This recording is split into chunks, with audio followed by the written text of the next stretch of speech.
21st Century Entrepreneurship with Martin Piskoric.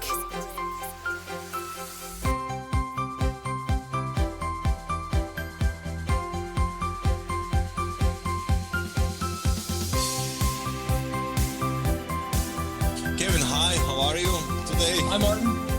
Hi, Doing Kevin. great. What's the weather back in Texas? Texas is a little bit overcast, but Texas is a very interesting place. We just got snow here for the first time in 40 years. Oh. And during the summer, it will be hot, hot, hot.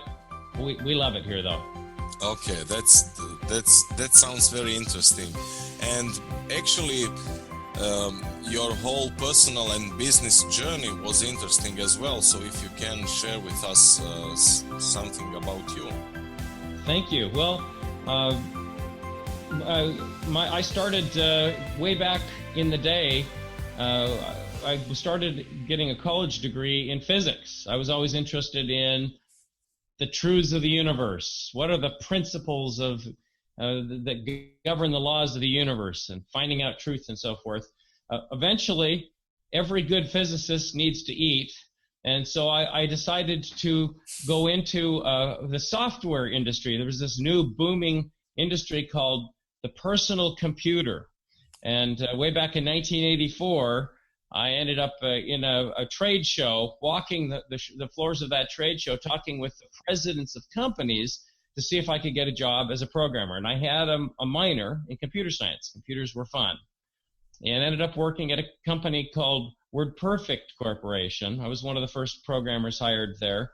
And that was an amazing experience. And one of the things that we ran into there was leadership and management. How do you manage smart people?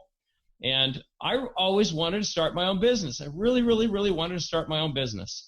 And they had a very flexible approach at that company that said, if you want to work on the side all you want, and we won't withhold permission for you to do that. As a result of that, I worked crazy hours outside of work on my own stuff, and I quickly became very skilled as an assembly language programmer, which benefited WordPerfect. It's a very interesting thing to see, and that made me start thinking about leadership. The other thing at WordPerfect was they gave us a fair amount of autonomy to do what we thought was important. And I remember talking with Bruce Bastian, who was the international president of WordPerfect Corporation, and he said, Kevin, why do you want to go off and start your own company? Aren't we taking good care of you here? And I said, well, I just want to be able to do the things I want to do. I want to be able to make the shots and make the decisions, call the shots. And he looked at me. I'll never forget this. He looked at me and he said, I don't get to do what I want here. And here was the president of WordPerfect, the international president of WordPerfect Corporation. He didn't get to do what he wanted because he and the other leaders of the company had decided to give greater control to their programmers. And as a result, this tiny little company that started out as Satellite Software International grew to become a billion-dollar company, was sold for $1 billion to Novell just, 6, 7, 8 years later. So that started the journey. I eventually ended up in productivity, time management, put together a time management system called Total Relaxed Organization. And we could prove that we could put people in control of their time, and they'd get 600 extra hours a year back in productivity. But what we discovered was the greatest productivity gains for managers were found in how those people managed and led their people. And so that led me to start getting heavily involved in hands-off leadership. I worked with a guy named David Marquet, who wrote a great book called Turn the Ship Around, worked as his COO for a while, and saw what he did with intent-based leadership. And then we created the book Neverboss, Great Leadership by Letting Go, to teach people how to lead leaders instead of managing followers. So that's kind of the path that I followed. You spoke about time management and productivity. By the way, the amount of money that they get, I mean, it was early 90s or? Yes, so it was in the mid early 90s that they sold it, like 1994-ish, I think. Yeah, So so it I was went on board there in 1984. amazing growth for company giving the control. Yes, I really believe that was a huge part of it. So can I sort of connect it with engagement? Yes. I mean, I'm sure you are familiar with Gallup Q12 test regarding the engagement. I was shocked when I saw the statistics that USA, for example, is among top 1% countries regarding the engagement, and still it's only 30% of It's the whole horrible. place. It's It's pathetic. horrible. Yes.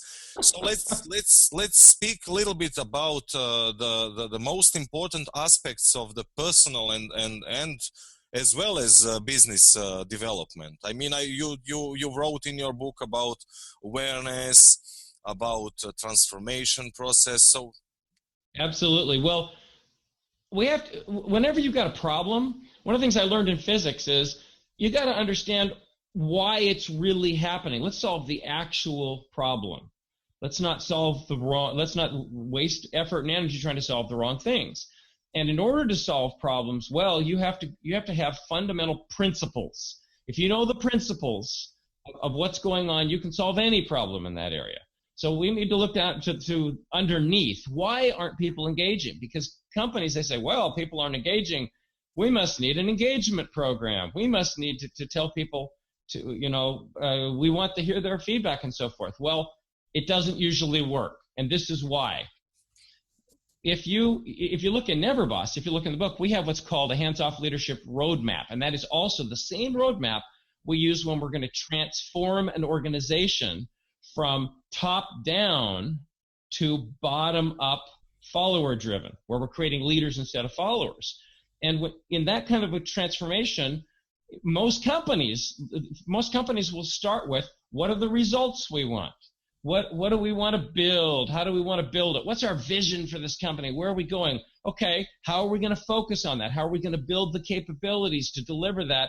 Let's get clarity on roles and responsibilities. Oh, and by the way, we better work on our culture, okay? That is exactly backwards from the model we use in Neverboss. We start with the culture if we're going to transform things. Then we create the clarity, the capability, focus, and then we ask, what would you like the vision to be? And the reason we do that, if you've built the company from the top down, you already established the vision, and you ask people and you say, what ideas do you have? Well, you've already given them all the answers. The people with the power have already said, this is what we're doing. So there's not a lot of room for people to engage and express new ideas and new creative directions. But if you start from the bottom up, you create a culture where engagement is safe and effective. If I speak up, I'm actually going to be heard, and I can do something about it, then people will talk all the time. So the reason I think that we're having engagement problems in the United States and worldwide is because we're using old-fashioned, ineffective management models that do not allow people to speak up, and they punish initiative, they punish new ideas, and they reward obedience and silence.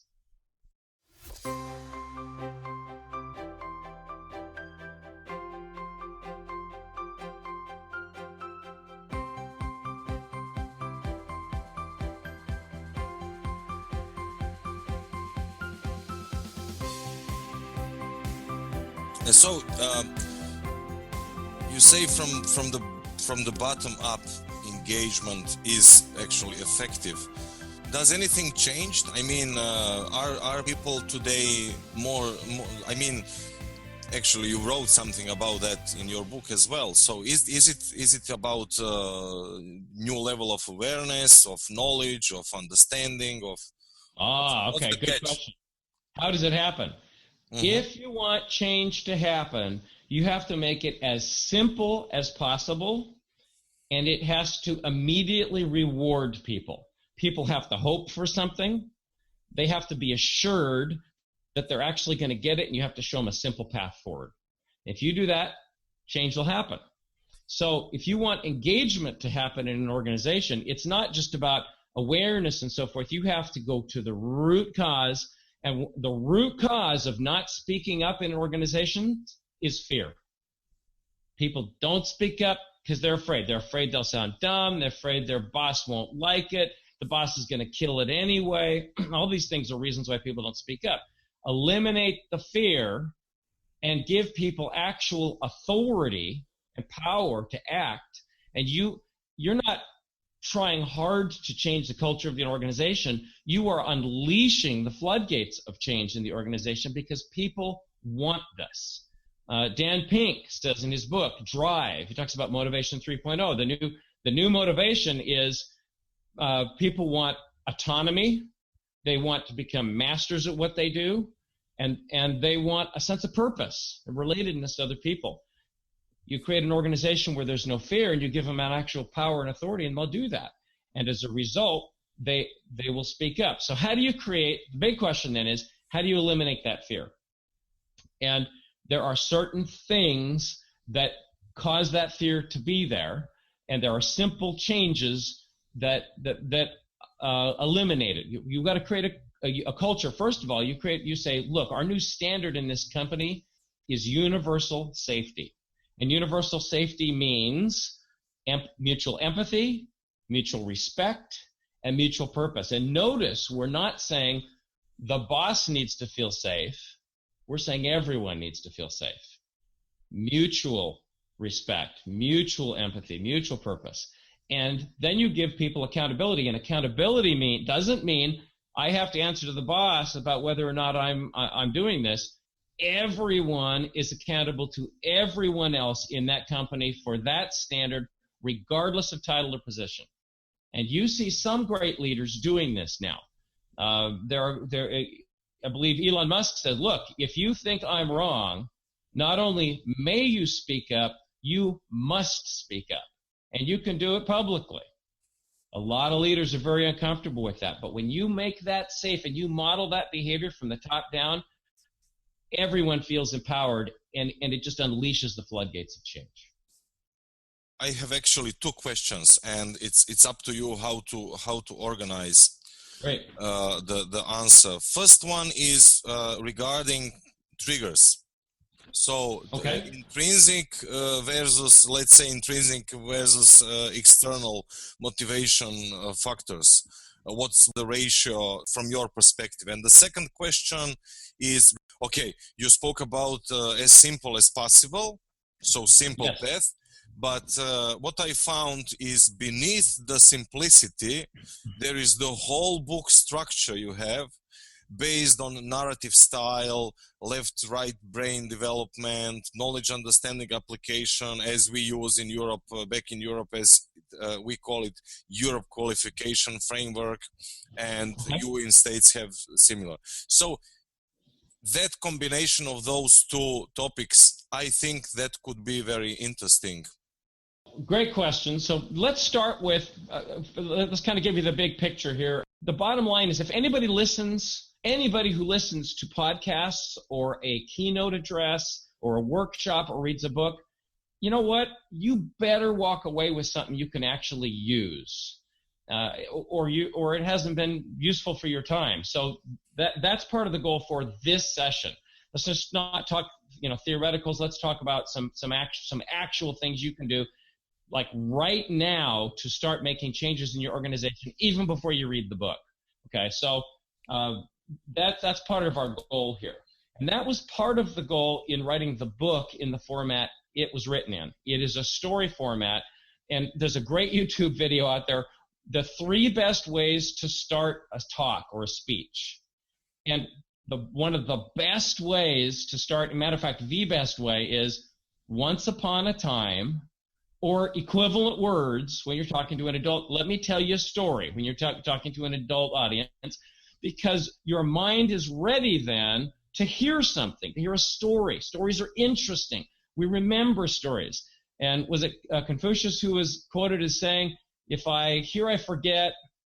If I see, I remember. If I do, then I understand. And when we read a story, it's almost like we're in it and we're seeing it. So I remember, but I'm almost doing the things that people are doing in the story.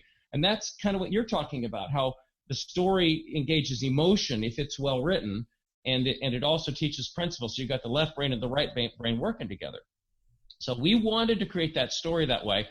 I, however, am not a great story writer. My forte is systems, the simplest possible systems to make change happen fast. So I reached out to somebody who was a brilliant story writer, under-recognized. We call them Moneyball talent. If you've read the book Moneyball, How to Win at an Unfair Game, where there's a great movie with Brad Pitt on Moneyball. Highly recommend it. So found this excellent writer and had her write the story. And Neverboss style, we said, you own the story. Okay? You're going to be owner of story. You create the world of this person. His name is Jeffrey. You create Jeffrey's world and the problems he's going through. And then she interviewed me for 100 hours, real world stories, real experiences, real insights.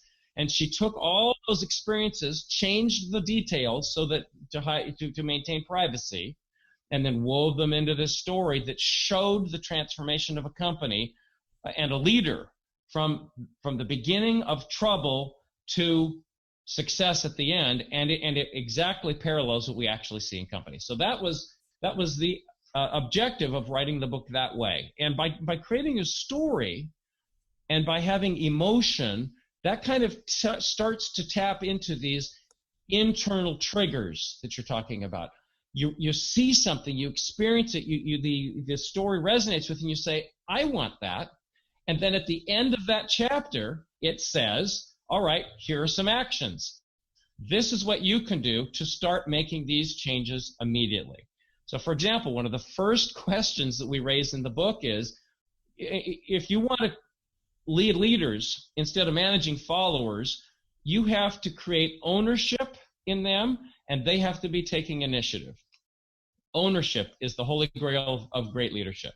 So how do you get people to own it? Well, one of the first questions is, who feels the pain? If a mistake is made, who feels the pain? And in most companies where you've got this 70% disengagement rate, the boss feels the pain. The boss is the one who notices the problem happening. The boss is the one who's going and telling people how to go and fix these problems.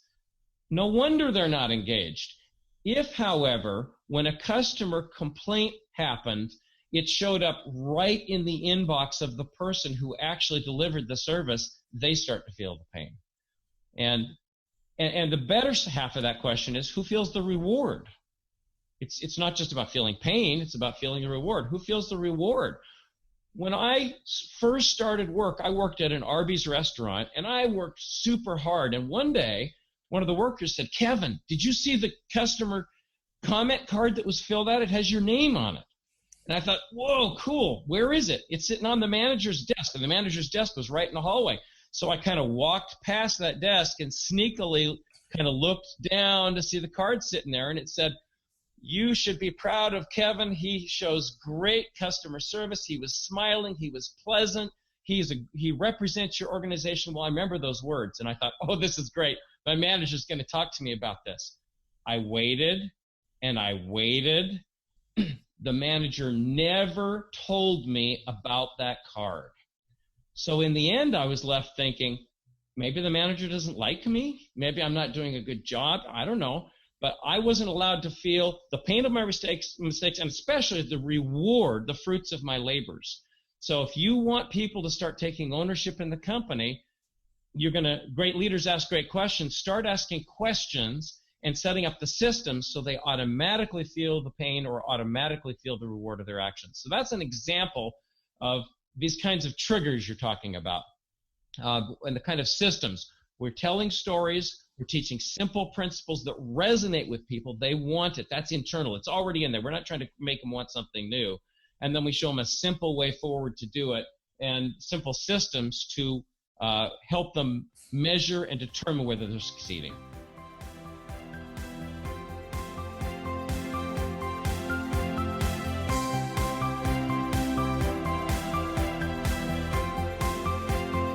Century Entrepreneurship with Martin Piskoric.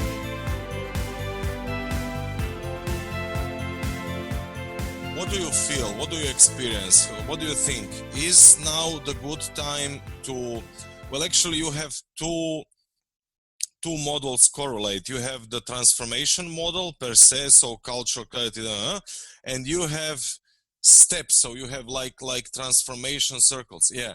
So yes, leadership steps. Mm-hmm.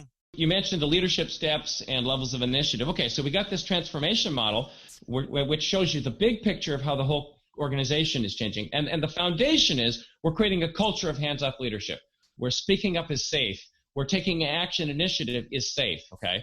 But that by itself isn't enough in organizations. You have the systems, many of the systems in organizations undermine that kind of leadership. So we need to put systems in place that reinforce and support that. Well, as you're doing this, there's a problem. You've got all these middle managers in the company who, in most companies, sadly, middle management is not an asset. It's a drain on the bottom line. Okay? That's tragic. Not just for the company, profitability, okay, that is important. But let's talk about the people. Those middle managers are not feeling a tremendous sense of satisfaction. They're just basically hanging on to their jobs. So how do you get them on board, and how do you actually make the change happen there? Well, what we do with the middle managers is we say, look, we're giving you a promotion. Instead of a manager of followers, we're turning you into leaders and creators of leaders. And that's hard to do, it sounds, so we're going to give you a simple tool that will make that possible. And the simple tool is called the leadership steps. The leadership steps, there's been a debate for decades. Is it better to be hands-on or hands-off as a leader? Do we want holacracy and absolute freedom, or do we want hierarchy where there's greater control and less risk? Guess what? The answer is neither and both. The best leadership style is a transformation from one to the other as quickly as people can handle it. And once you see this as a journey and not as an all or nothing choice, and you realize why you need to be at each leadership step, suddenly it becomes very clear what you should do at each moment, what kind of leadership you should use, so that you're giving more and more power to your people and creating more and more leaders. And leadership steps are simple. And with the organizations I'm coaching and working with, they just measure, what leadership step am I on? And you'll go to step 0 and take over and do their work for them if it's necessary to create stability. The ship can't sink. So that's, but normally you start with telling to create clarity. You're going to make things clear to them. What is your role? What authorities do you have? What are the boundaries? And then you're going to we call that stepping in. Now stepping up. Now we're going to step beside them and train them. And that's step 2. Well, you train people to build their capability, to make it possible for them to deliver, to make sure that there are no obstacles that prevent them from delivering. And then we get to move to this great step 3, where we're coaching. And that's where we're starting to step back. And the purpose of coaching is to inspire greater ownership. Last of all, once they're really kind of owning it, then you get to step away, which is step 4, and we're supporting and mentoring. Instead of coaching, which is more active, you going to them, in mentoring, they come to you. So that's the leadership step, and it's measurable. Every week when we meet with somebody, we in a one-on-one, I'll say, okay, I think I'm on step 3.5, probably 3.5. I'm halfway between coaching and mentoring. Where do you think I'm at? And then they say, well, actually, you remember when you made me send you my email and you rewrote it? I think that was taking over. I think that was step 0. Oops. And now we're having a discussion about it. And what we measure improves. So if you want to change leadership, you have to actually be able to measure leadership. And that's what the leadership steps do. And one last comment, the flip side of that is the workers. What is the worker doing? And that is their initiative level. So we have a very simple measure called levels of initiative, and it's A through F. F is they do it when they're told. And notice most companies are happy with that. Well, when I tell my workers to do something, they do it. Well, there's no initiative in that. I have to constantly drive everything. Micromanagement never was leadership. So we want these people to take initiative. So a D is where they're asking, hey, what do you think I should do, boss? I'm ready to do something new. A C is where they're recommending, hey, this is what I think I'd like to do. This is what I recommend. This is what I intend to do. And, this is my plan. That's even a C+. But then you get to this beautiful point where they're doing it on their own and they report back. They have to report back to this communication. And that's a B when they're reporting back immediately. And if they're reporting, where they're getting to that place where you just know things are running and you can just check in once a week and see how things are doing, that's an A. That's doing it on their own and reporting back periodically. So they can measure where their initiative is. So now you can have this conversation. You can say, hey, tell me about the cleanliness scores for the store. How clean is the store? Oh, it's pretty clean. What is your level of initiative on store cleanliness? And they look at the card and they're saying, well, I'm doing it when I'm told, but I'm not doing it on my own, and I guess I'm an F. Okay, what would what would it take for you to be a B? What could you do to be a B on initiative? Well, I think I could just start doing it without being told, and then I'll report back to you when it's done. Great. Notice they're the ones who just decided that they're going to do it on their own, and they're going to report back to you. And that happens by making it very simple and easy to measure what their initiative is. This was great. I can just feel that holistic approach, the combination between physics and IT and personal development and NLP and second order cybernetics. A lot of great stuff. One of the outputs from that kind of thinking and from your business and personal path is definitely to have quantitative measuring model. In your case, it's scorecards. Yeah. Well, scorecards, actually we hand them out as, most companies just use these little wallet cards. And for example, a fast food franchise in the United States, they make these cards part of the uniform. You must keep these in your pocket.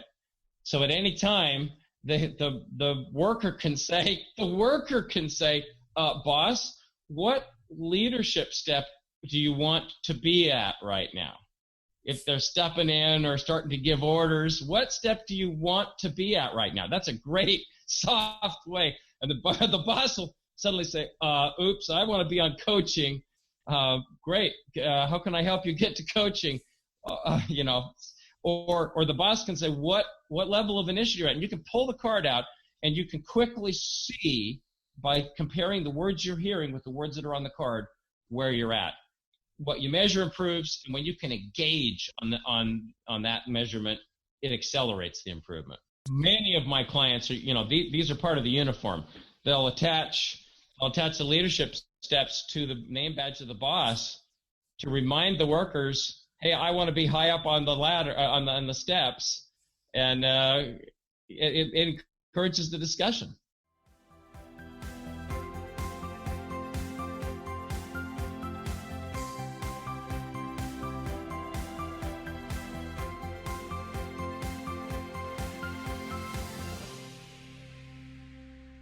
What I really like to end up with here is something quick that the listener who's listening now can take back and immediately start to do and see immediate results. Now, for example, I got a call from Catherine Hoke of Defy Ventures in New York City, and they are a wonderful organization. They take people who are in prison who have entrepreneurial tendencies and show them how to be entrepreneurs successfully once they leave. So they've got this great life ahead of them. I love what they're doing. And they wanted to change their culture in their company. They wanted to have a culture where there was no rumor mill. And so in 1 hour, I talked with her about what we call the open floor policy. It's in Neverboss. And it's a very simple principle and system that solves the problems caused by traditional open door policies. The traditional open door policy, which says you can come and talk to me anytime you want, is bad. It destroys engagement. It creates mistrust. how can that be? I mean, we're trying to do the right thing and listen to people, right? Well, here's the problem. The traditional open door policy says, boss, I've got a problem with Joe. You know, Joe's just being mean to me all the time, and I don't like the way Joe's in. And what does the boss say? Okay, I'll talk to Joe about it. Now, when the boss goes to talk to Joe about it, Joe's going to say, well, who said this about me? And the boss is going to say, probably, well, I can't tell you who that is, but you need to work on this. Well, that's terrible, because now everybody in the whole organization could potentially be the person that doesn't like them. Not only that, 90% of the time when there's something like this going on, there's actually a misunderstanding happening. And so there's no way for Joe to talk with the guy who was upset with him and say, hey, I'm so sorry I came across that way. That's not what my intention is. They can't work it out. That's terrible. So instead of Neverboss, we teach an open floor policy. So here's something you can do in your organization to quickly change the culture and tone of your company. And it's this. If you have a problem with somebody, try to talk to them about it. But if you can't, I mean, that is your first order. But if you don't feel safe doing it or you can't, then do talk to the manager. The manager will listen all they want. They will coach you. They will advise you, but they will not take action on their own. They will ask you to go back and talk with that person and see then if you can resolve it. Now, if that doesn't work, or it is a situation where there's a potential safety problem, then the three of you will talk together about it. The three of you together. And if that doesn't get resolution, then you're going to escalate it together. All three of you will go to the next boss up, and the four of you will discuss it, or up the ranks until it gets resolved. So that's called the open floor policy, and that eliminates fear of talking, fear of being trapped, not being listened to, not understood, or being judged and blamed for something that I wasn't doing wrong, and having the boss just assume that I was doing the wrong thing without discussing it. So that's a simple change that you can make in your organization to start feeling some of the benefits that we talk about in Neverboss. 21st Century Entrepreneurship with Martin Piskoric. Thank you for listening 21st Century Entrepreneurship. Please subscribe and have a nice rest of the day.